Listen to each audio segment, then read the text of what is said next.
People understand, man. Listen, and especially for my black brothers, man.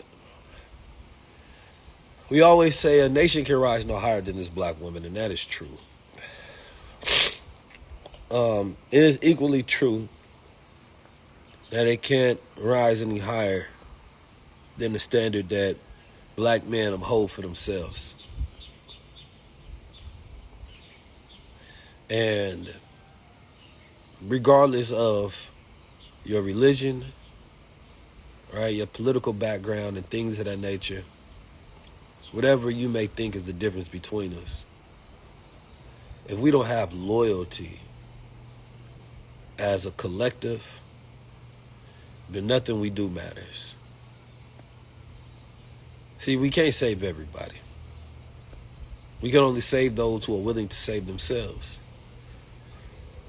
A lot of you all gotta go.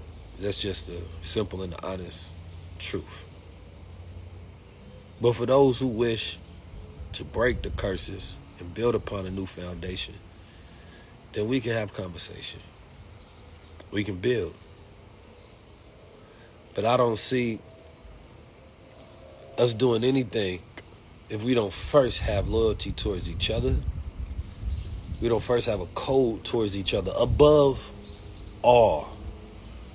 Above all. It has to supersede all of these things that we think matter to us. If we can't get to that place to where we have an agreement and a pact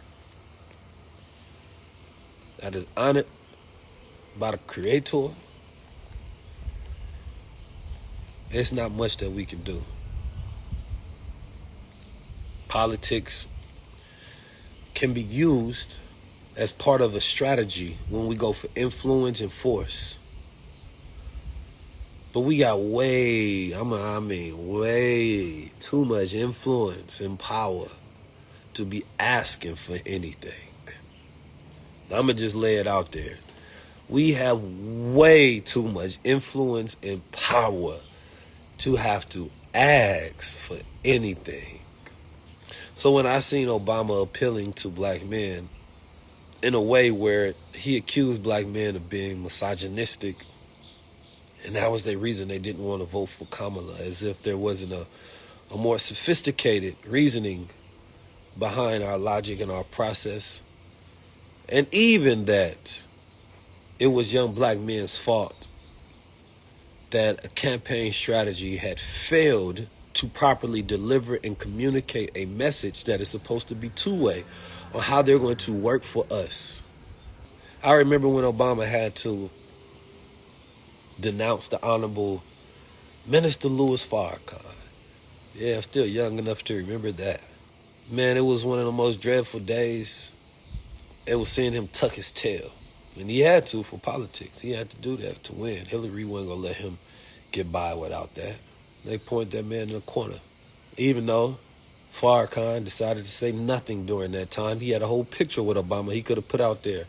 He decided to say nothing because he's not that type of person, number one. But number two, he saw a greater good in the representation of what it could mean to have one of us, right, in that image.